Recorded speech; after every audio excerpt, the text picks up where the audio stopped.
What are your credentials? I'm a board-certified hearing instrument specialist in the state of Florida. I sit on the Florida Hearing Society Board of Directors and am the former Southeast Regional Business Development Director for Miracle Ear. Do you consider hearing loss a global issue? Absolutely. Hearing loss is pervasive around the world. It is heaviest concentration is in Asia, but far and above the cause and effect of the increase in technology and the access to sound and noise in developing countries is making it a global issue in every country in the world. Is hearing loss specific to any certain culture, race, or ethnic group? Yes.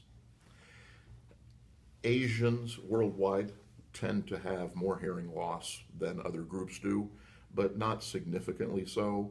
It's also very specific in certain genders. Men tend to have a much higher rate of hearing loss than females do. And it's also very technologically oriented. Technologically developed countries tend to have higher rates of hearing loss than those that are less developed. And why is the Asian culture more prevalent at hearing loss?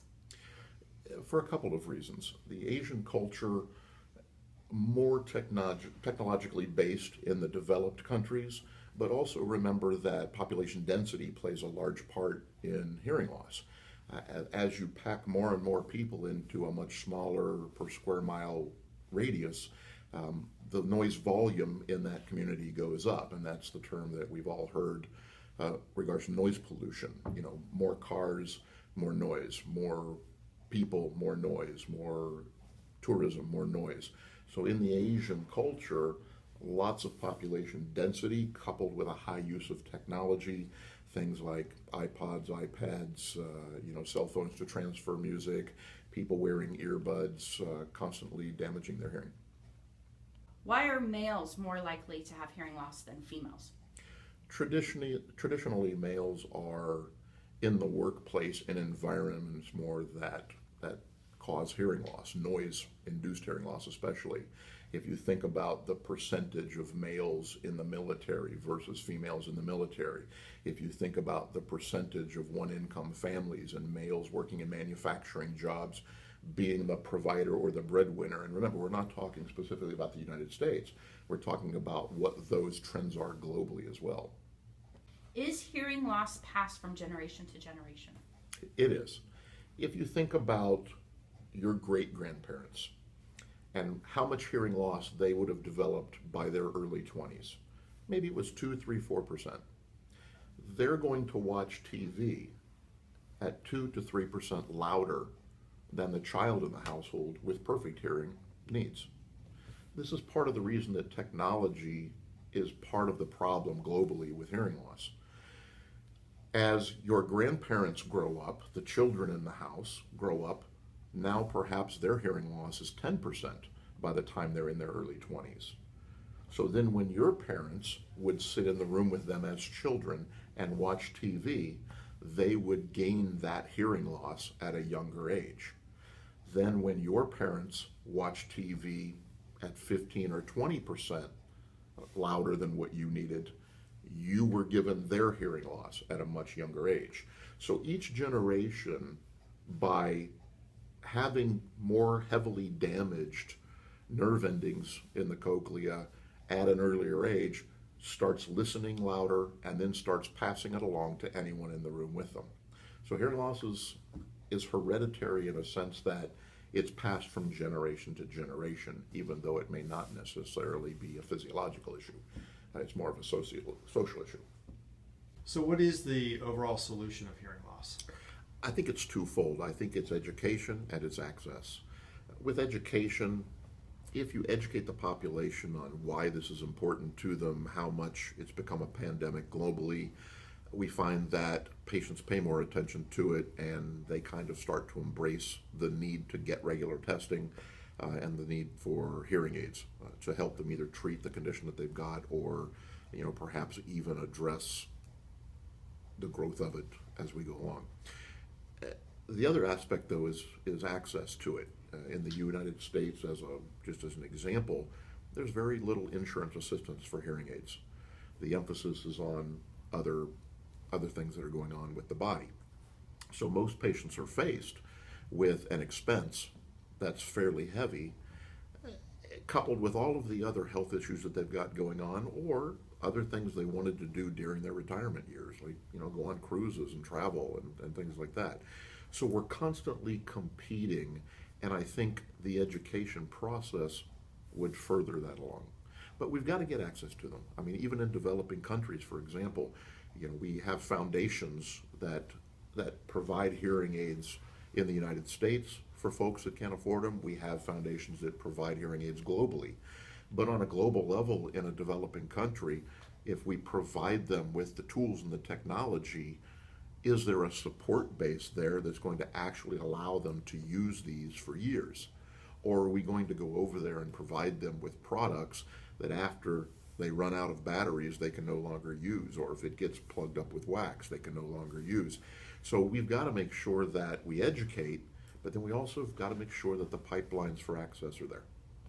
As nurses, we have been versed in diagnosing patients, and one of the nursing diagnoses that we have is, altered self-image, and a lot of times people will not, participate in cure or curative actions as a result of that. What do you think about the fact that someone may be stigmatized by the fact that they're wearing an implement or device on their ear and preventing them from actually participating in them? Okay, we're seeing that become less and less and less of an issue, in part because the days of the gigantic hearing aid with the big tube and the ear mold, it's a thing of the past.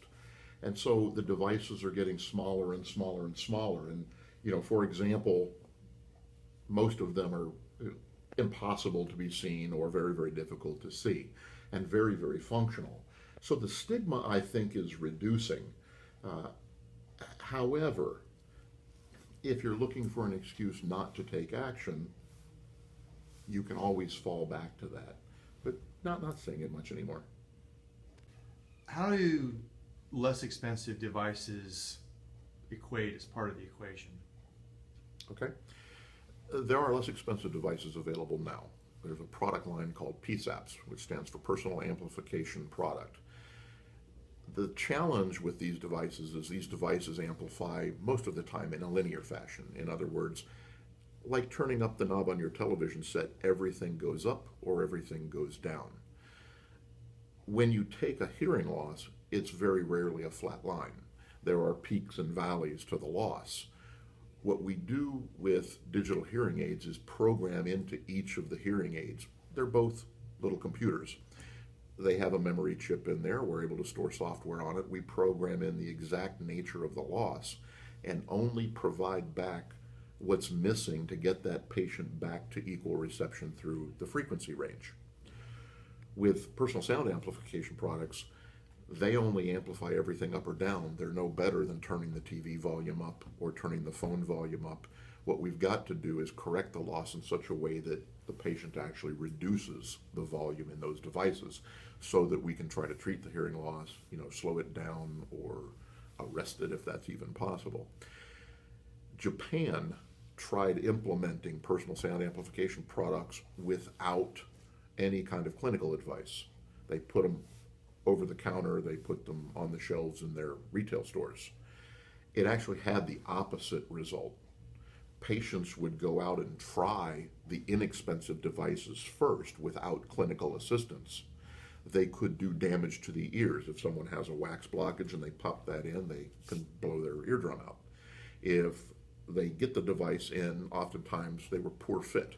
They would fall out, they'd work their way back out, or they were visually obvious and the patients didn't like that.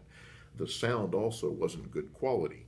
If you don't have a flat line loss, louder isn't better, it's just louder. It doesn't solve the clarity aspect of the hearing loss. So there are less expensive products available, and in the United States, it's being looked at right now to add those devices to the open market. But the challenge is whether it will really help or not. In Japan, usage of hearing correction actually declined by 50% because the personal sound amplification products frustrated the market, so they refused to go on and get better correction with the hearing aids.